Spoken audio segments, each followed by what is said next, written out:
Hi, my name is Shan and welcome back to another chaotic reading vlog.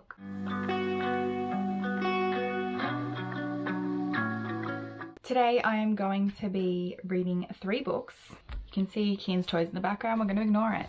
Why am I doing this? I don't really know. I'm just trying to get through the books that I already owned on my TBR. But recently I purchased this book. I was seeing it on Instagram a fair bit, called The Other Side of Beautiful by Kim Locke. I believe this is an Australian author. This is a book where I believe she, after a number of unfortunate circumstances, ends up kind of homeless. She ends up getting a little camper van and going on a road trip across Australia. I recently read another book called Maggie's Going Nowhere, which had a similar premise where she ended up buying a van and living in it. And I love that idea. So yeah, I picked this up. The cover is really cute. But when I read this, as well as the Goodreads little blurb, I realized that it compares it to a couple of books that I had on my TBR as well. So I'm going to read this and the books that it's compared to and see if we can trust the blurbs on books. I don't know, I'm really just reading books that I already own. So on the front of this, it says, Kim Locke mixes the transformative journey of Alice Hart with the quirkiness of Eleanor Oliphant in this story about embracing life. Yeah, so it compares it to Eleanor Oliphant is Completely Fine, which I have. My boyfriend recently purchased this for me as a gift. He picked it out from the bookstore himself and I had not read it. So I'm going to read this one. I swear I saw somewhere the 2 books that I'm going to read compared to each other, but it's 2 different blurbs, but it's fine. So we have that blurb plus the one on Goodreads says, Lost and Found meets The Rosie Project in a stunning breakout novel where a vulnerable misfit is enforced to re-engage with the world despite her best efforts. I've already read The Rosie Project. I actually read it for a different reading vlog, which I will link. That was last month, so I'm not going to read that one. But I do have Lost and Found by Brooke Davis, and I have had this on my shelf for years. I got it for like $1 or less than $1 at one of the Lifeline book fairs, and here's my chance to read it. I was literally going to get rid of it if I didn't read it soon. So I swear I saw a blurb that talked about these 2 together in the same like sentence, but I can't find where I saw it. So 2 separate blurbs are going to have to do. So I'm going to be reading this book and then I'm going to see if it compares to these 2. Or actually, maybe I should read these 2 first and then read that one. I don't really know what order I'm going to do this in, but these are the 3 books that I'm going to read and I'm going to see if we can trust the blurbs. Yeah, that's the video. Hello, I'm here for an update because I have started 2 of the books. You'll have to excuse any mess that I have on me because we've just had lunch and Kian is yet to understand that you don't put grubby hands all over people. So I have begun reading these 2 books. Yeah. Is it funny? So let me give you my thoughts. So I started reading Lost and Found by Brooke Davis and I am 72 pages into this. I'm almost considering DNFing it, but I do want to find out what happens, so I think I'm going to push through. I don't know, we'll see how we go. Essentially, what's happened so far is there is a young girl, 7 years old, Millie Bird, and she's realizing everything is dying around her. She's become obsessed with death. So when a spider is killed, you know, animals, things like that, and eventually humans she realizes are dying. So her dad does end up passing away. This is all, like I said, I'm only 72 pages in, so this all happened in the first few chapters. And she encounters 2 elderly people in different ways. So we have Carl the Touch Typist, who one of the characters does refer to him as being retarded. So be aware of that because that kind of caught me off guard. He is sitting in at a table. Yeah, he collects like keyboard keys and he pretends to type at a table, and that is when Millie meets him. And there's also Agatha Panther, who's 82. So Carl's 87, Agatha's 82, and Millie is 7. So Agatha hasn't left her house since her husband died. She sits at the front window, hidden by curtains, and shouts at passers-by, roaring her anger at complete strangers. So those are the 3 characters that we're following. Not loving reading from any of them, but anyway. Also, the other thing I would like to note is there are no like quotation marks around speech. The speech is just in italics. Is that how you say that word? Italics? So Millie, and again, this is in the beginning chapters, Millie is, so her dad has passed away and she is in this department store, like this shop. That's where she meets Carl, and she's found by one of the people that is working there, hidden, and we find out that it seems like her mum has just abandoned her there, and so they've called child services to collect Millie, and she runs away, and that's how she runs into Agatha. So yeah, she runs into Carl at the department store that she's been abandoned in, and then she runs into Agatha because Agatha is her neighbor across the road, and Agatha, like I said, has not left her house, and she watches from her window things, and she saw Millie's mum leave and thought, well, that's a bit weird. And yeah, so she obviously knows that Millie's mum is gone, and now she sees Millie return to her house running away from child services and the police. And so yes, now Millie has come across Agatha. I don't know what's going to happen from there, but I do want to find out what happens. But I'm actually really not loving it. I don't really like the writing style. The characters, they are all very quirky in their ways. Millie, who is a child and obsessed with death. Obviously, she is a 7-year-old, so she's asking a lot of questions about things. And then Agatha is shouting at everyone. And then Carl, the touch typist, is just, I guess, a quirky older man who, like I said, he was referred to as the R word. So yes, that's that. We're 72 pages in. I'll update you if I decide to continue. So yes, because I wasn't enjoying this, I figured, okay, I'll pick up this. So now I am 97 pages into, he's talking now. I'm 97 pages into this one. The first 30 pages I was getting really worried because I was not enjoying this. Exactly, yeah. And I was thinking, oh no, I hope I'm not going to hate all these books because they're all linked to each other. They've all been referred to each other in review of the third book. And I've read so many books that I haven't liked this month, so... But I will say that after the first like 30-ish pages, I am starting to enjoy it more. This is a really popular one, so maybe I don't need to tell you what this is about. But it's following the main character, Eleanor. She works in an office. So the back says she wears the same clothes to work every day, eats the same meal for lunch every day, and buys the same 2 bottles of vodka to drink every weekend. Eleanor Oliphant is happy. Nothing is missing from her carefully timetabled existence, except sometimes everything. So yes, Eleanor is this character who doesn't really understand social norms, I guess. So in the beginning it was kind of frustrating to read from her perspective because she wasn't really understanding just, yes, the generic social cues that most people come to know. So yeah, it was kind of frustrating to read from her. I know that a lot of people enjoy that. I am starting to enjoy it now, but in the beginning I was getting really frustrated just reading from that perspective. Not that I was frustrated with her, it was just, yeah, I don't know. It just wasn't as enjoyable for me personally. We also find out in the first few chapters, she's clearly got a strange-ish relationship with her mother, who she refers to as Mummy. Eleanor also has scars on her face. And we know that she's gone through something traumatic in the past, but it hasn't been fully disclosed yet what it is. It's been hinted at. And it's also been said that she has lived in foster homes and what's it called? And like group homes I'm not sure what it's called. So I am starting to, now that I'm about 100 pages into both, get links between the two. Like I said, Millie Bird, they have called child services, so I don't know, is she going to end up in a foster home? I'm not really sure. And obviously I just said we know that Eleanor did grow up in a few different foster care situations. Eleanor is also a bit of a quirky, I guess, is referred to in the other book, is referred to a quirky character. And yes, it seems like the elderly people in this book are quite quirky. Have also maybe been through quite a lot in their lives as well. Yeah, so not much has, well actually quite a lot has happened in this book.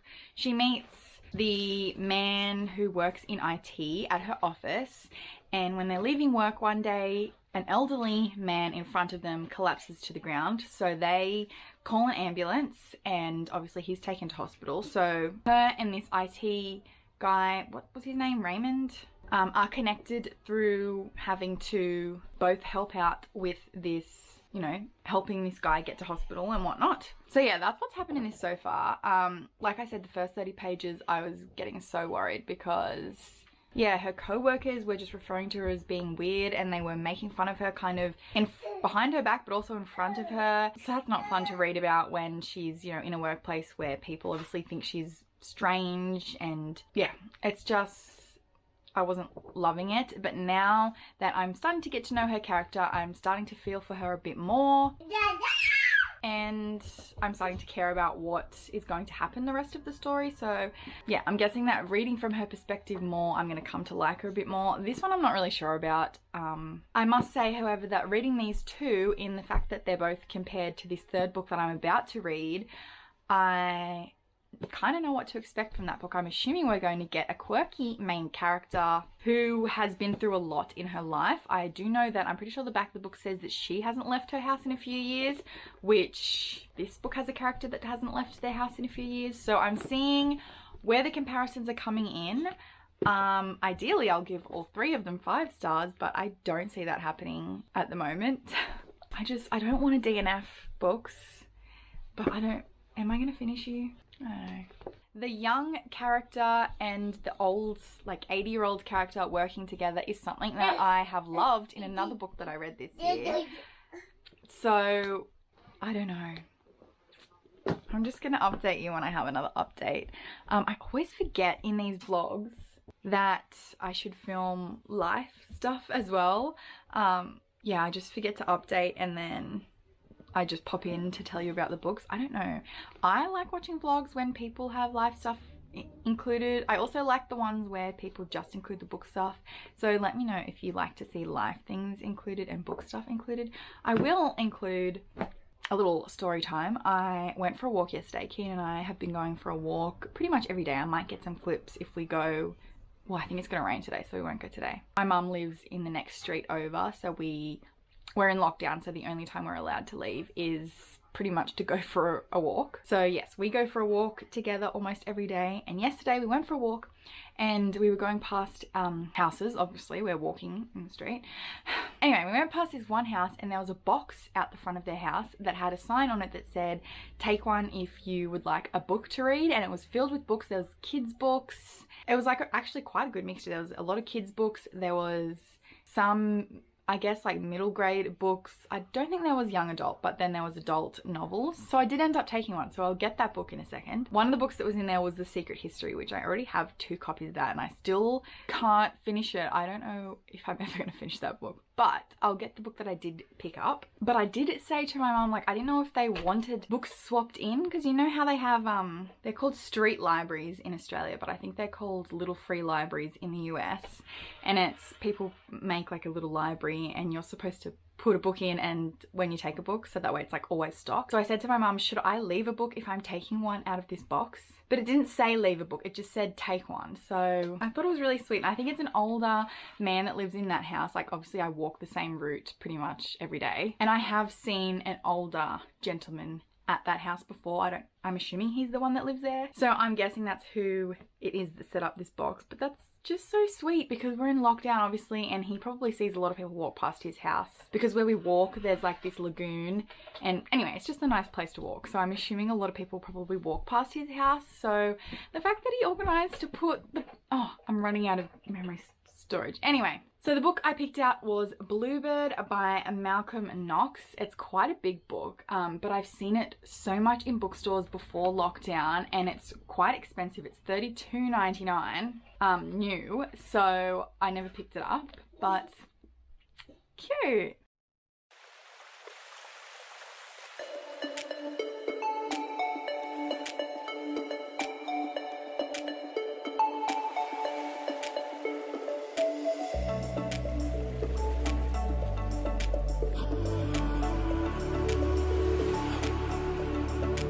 Good morning. I figured I would update you because I have read a fair bit of this book. So I'm I don't know, like 100 pages to the end maybe. And the book is split up so that the front part has a section that is good days, and I've just reached the second part, I guess, which says bad days, which is this last 100 pages. So I am a bit nervous because I have gotten a little bit teary-eyed reading. So I realized why I was slightly frustrated reading from Eleanor's perspective, and I think I just kind of felt awkward in her social situations, because like I said, Eleanor she doesn't really know, I guess, regular social cues.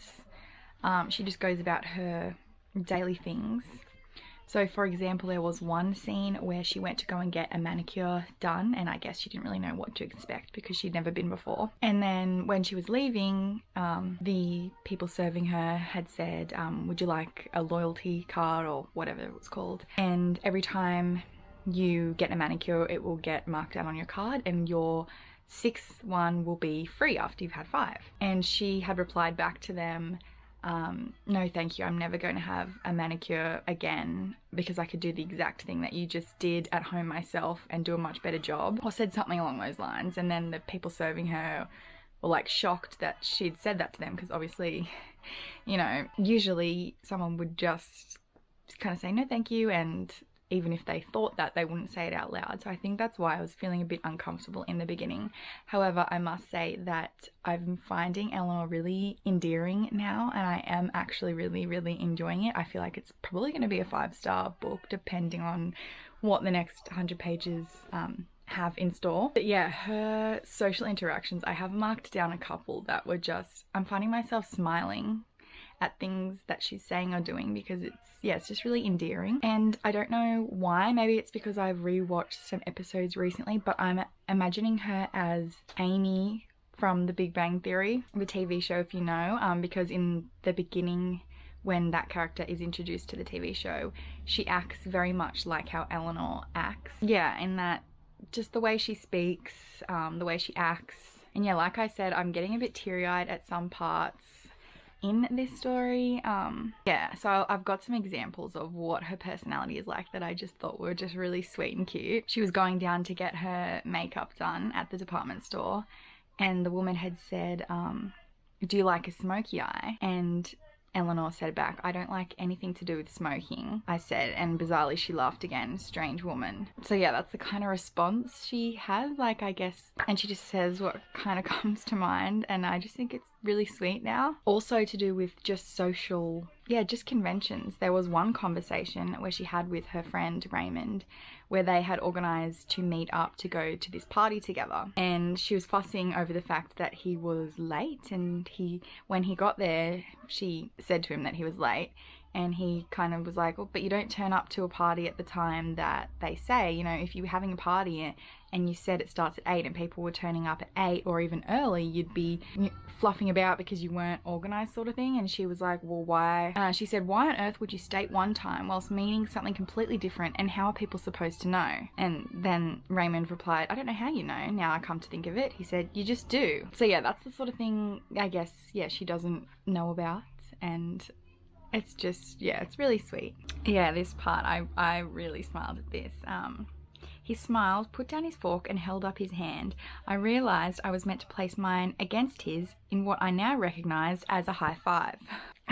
In this part, we compromised with some probably named kitten heels, which, contrary to what one might think, had nothing to do with cats. They were heels which were easy to walk in, but which were, nonetheless, very feminine.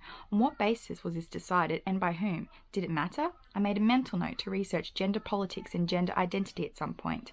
There would be a book about it. There were books about everything. Yeah, it's lines like that that made me, I don't know, just picture her as Amy from The Big Bang Theory. Plus, she's described as having mousy brown hair, so I think that's why. I don't really know. But yes, I have about 100 pages left. I am, quite concerned because I've really come to care for Eleanor now, and the fact that the final section is labelled Bad Days, I'm really worried. I feel like it probably will make me cry depending on what happens. I've found, especially since having a child, that things involving parents mistreating children especially is tending to make me cry. And in this, Eleanor has not a very nice mother.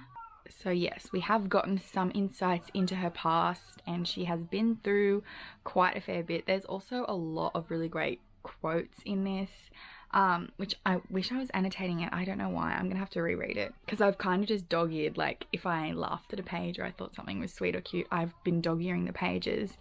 But there's also some really great lines in this that I wish I had highlighted, but like I said, I'll probably just reread it. But I'm glad that I persevered, and this is why I don't like to DNF books if I can help it, because had I just gone off the first 20, 30, I can't really remember, maybe even 40 pages, then I would have DNF'd this. But I kept pushing, and hello. I kept pushing, and now I think it might be a 5-star read. So this is why I like to keep going in books. Hi baby. You have food all over your face. Is that yummy? Oh, okay, you want to sit here. Oh, hello.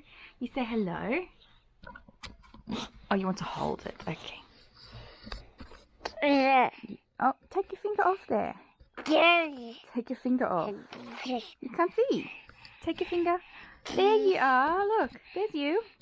All right, we're gonna go now. Say bye-bye. You want to blow a kiss? Blow a kiss. Go mwah. Yeah, blow a kiss. Go mwah. Mom. Oh, Mum. Okay, bye-bye. Hello. I'm here to do a reading update. To be honest, I actually don't really recall what the last thing I updated you on was, but I'm just gonna go with it. So I did finish reading Eleanor Oliphant is Completely Fine. Was I done reading this the last time I updated? I don't know. But I am going to give this 5 stars, I think. Like I think I said in an update, it did make me cry. In the beginning, I was feeling a little bit awkward with the character and her interactions socially with other people. So I was thinking that I wasn't going to enjoy it, but I started to really feel for this character, and yeah, I really did like the book.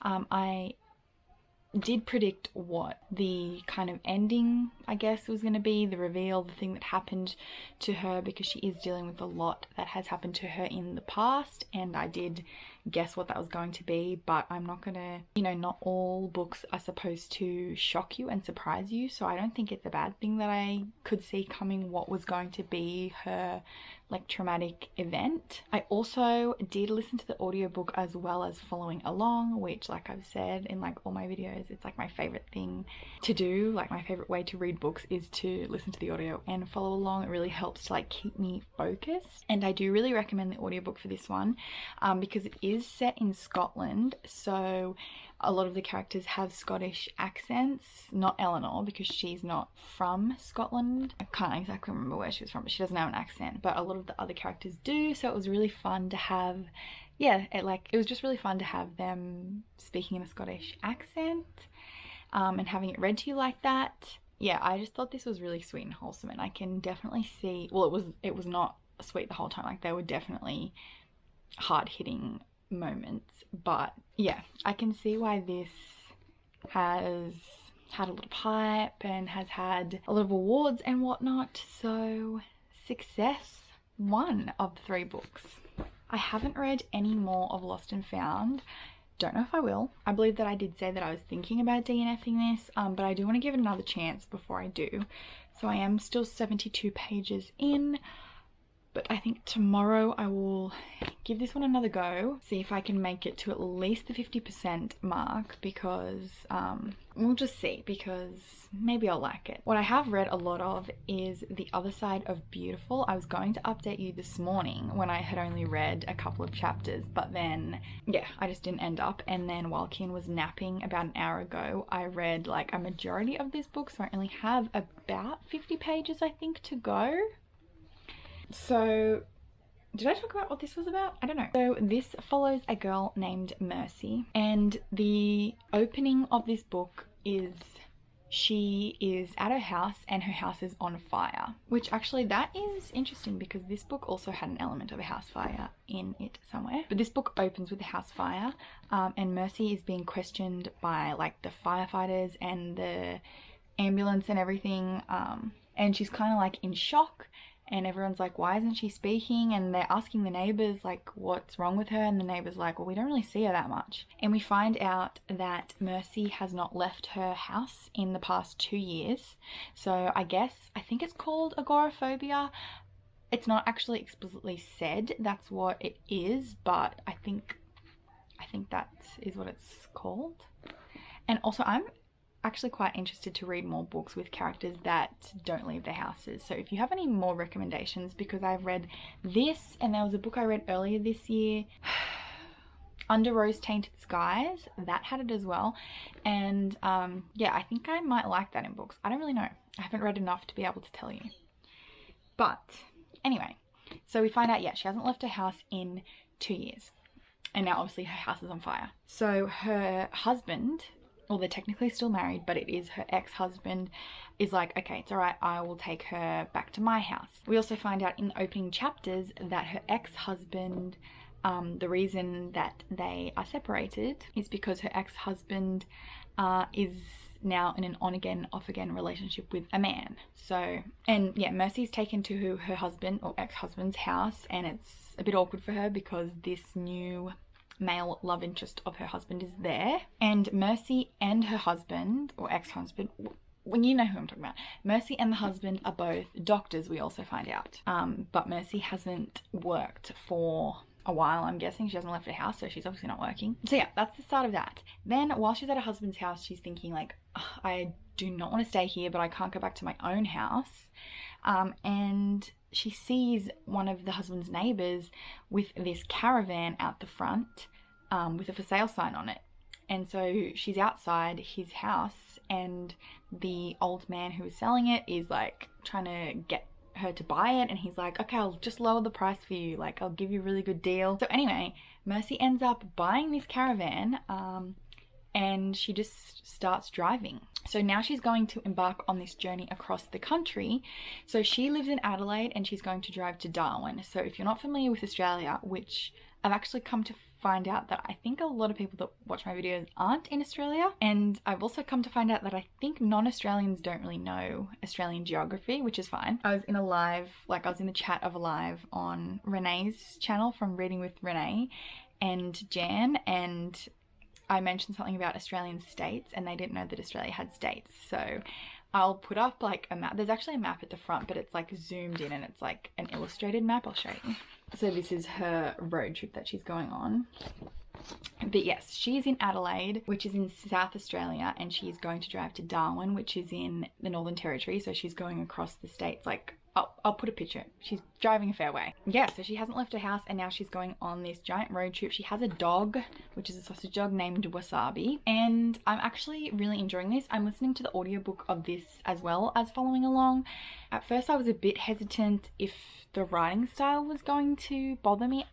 I tend to not really pick up when writing in a book isn't, I don't really pick up if writing is good or bad. I just feel like I'm not smart enough. But there was a few like bits at the beginning where the writing, it just felt really like like it was like Mercy stood up and then Mercy went to, like, it was just really short, like simple sentences. So it did kind of take me out of it a bit, but I don't think that has continued, or it hasn't bothered me. If it has, it might have just been like 1 or 2 sentences that were kind of annoying. I don't know if the audiobook is helping with that, but yes. So Mercy's on this big road trip and she's run into a few people along the way, which in the beginning I was thinking, okay, it seems kind of unrealistic that she's going to keep running into the same people at every rest stop. But then I remembered, if you've ever done a road trip or a long drive across Australia, which I have done multiple times, not the exact drive that she's doing, but then you will know that at rest stops and stuff you do kind of run into the same people, because when you're on the freeway and there's like no main towns, you kind of just end up stopping in the same like service stations and the same like cafes and stuff that everyone else is, because you just kind of pull off the freeway and it's there. So it is actually plausible. There are also a lot of great descriptions of the Australian landscape, because obviously she's going through the centre of Australia, which is where it is very red and dry, and there's the descriptions of that and how like she's transitioned from where there's trees to now there's no trees and she's on the dirt. And yeah, that's really fun to be on this road trip with her. But she has run into a couple of times this man whose name I've forgotten, because I keep picturing him as Raymond from this book because he's Scottish. It's this man who's over from Scotland and has rented a van and is driving around Australia. So she's run into him a few times, and I feel like maybe there's going to be like a little romance between them.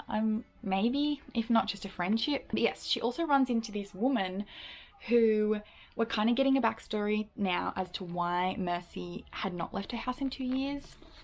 There is this woman that she runs into, and this woman runs like a really popular blog where she kind of complains about things, and we find out that something happened with Mercy's job, as she was a doctor and she dealt with like childbirth and stuff. I don't know what that kind of doctors even call them. It's like just blanking. I can hear Kian coming.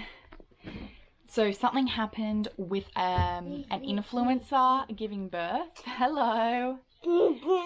And this woman has Kian. Hi. Are you just gonna play with noisy toys in front of me, are you?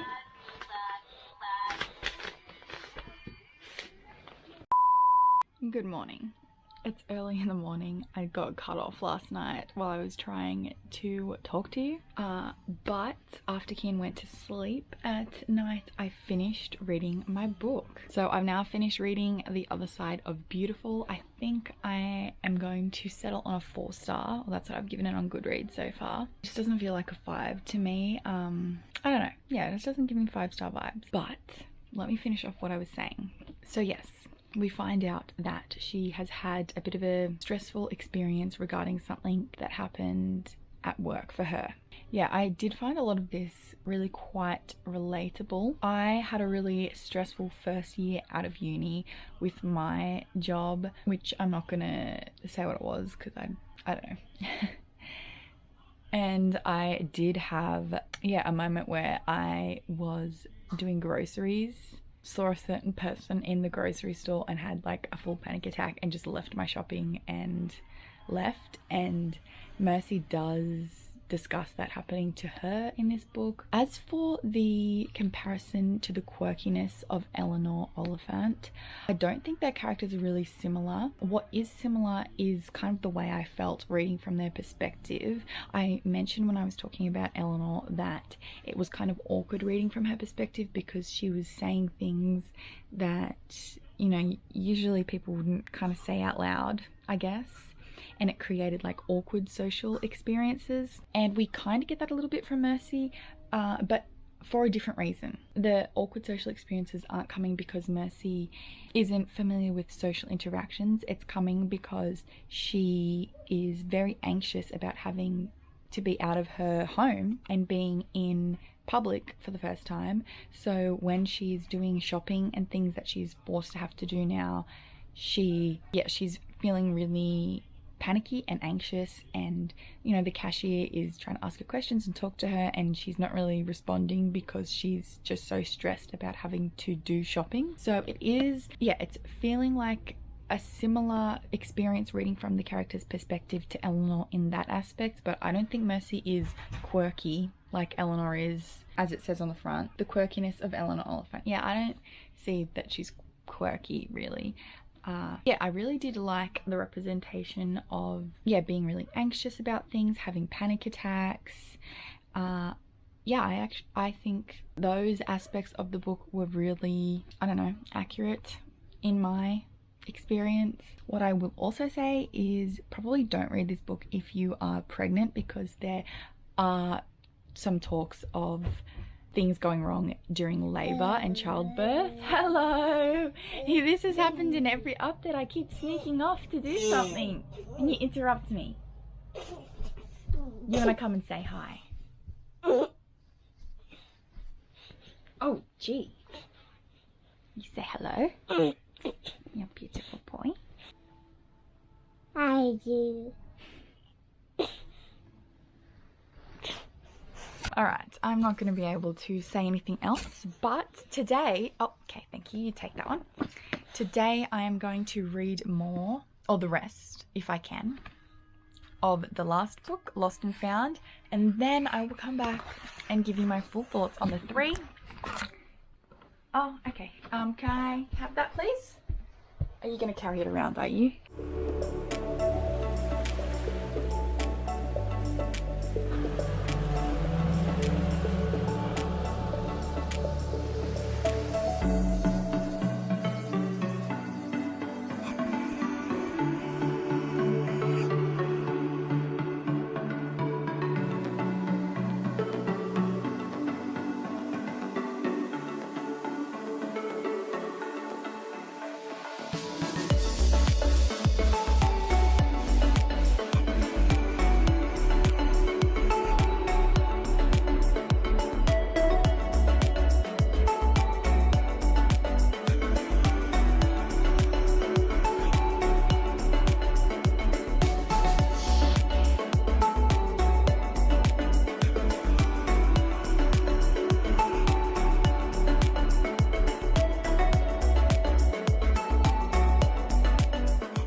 Here to wrap it up, because I have officially decided to DNF Lost and Found.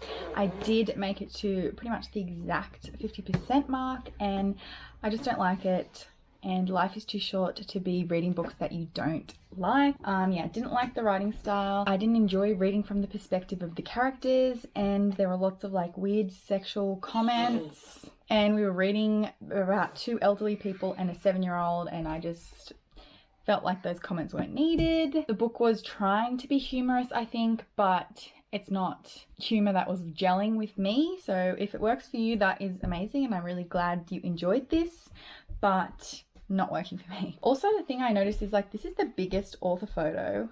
It's like the whole back. Anyway, just randomly noticed because I flipped to the back page. But yes, unfortunately going to be DNFing this. As to the concept of this whole video, which was these 2 books in relation to this new release, what I can say about the 3 of them is that reading from the characters' perspectives, there were similarities in the sense that it did feel kind of awkward at times for different reasons, like I've already discussed. I'm not going to go back over them again, but in social situations, all of the characters kind of have these awkward, just social encounters that were a bit weird to read from, which isn't a bad thing. Like, it's in most cases it was meant to be like that, I'm assuming. They all kind of deal with hard-hitting topics. They deal with darker themes in a lighter way. All 3 of them, I would say. This one obviously is a girl whose mother has left her, and then 2 elderly people who have been through a lot in their lives. This one also, in fact, all 3 deal with very strained and in some cases like quite harmful relationships with mothers, quite harmful mothers. So yes, this definitely deals with darker themes in a light-hearted way. Not in a light-hearted way, but there are light-hearted moments. And this one is like a really fun story. I actually am really glad I picked this up. And also it's a great read during lockdown for a bit of escapism, because she drives across the country and I cannot go further than 5 kilometers from my house at the moment because I'm in lockdown. So it was nice to live through Mercy. And this was also a really light-hearted, fun story, but did also tackle some darker topics. Not as dark as this one, but definitely still not as light and fluffy as other books that I've read. And yeah, great mental health representation in this as well. I mean, this one has mental health. Anyway, I would call this a success because I did give this 5 stars. This one, I think I'm sticking with my 4-star rating. Sometimes I do change ratings after I've put them in because I think about it more and I'm like, So for now, 4-star, and this one is a DNF, so I'm not going to rate it because I only made it to 50%. So yeah, thank you if you made it to the end. I think this is quite a long video. Oh, also update on the cupcakes I was making in those clips, if I inserted the clips. Yeah, they turned out terrible. Usually, like, I'll bake things from scratch, and I had like a random pack mix, and I used that, and they're dry. They didn't turn out good.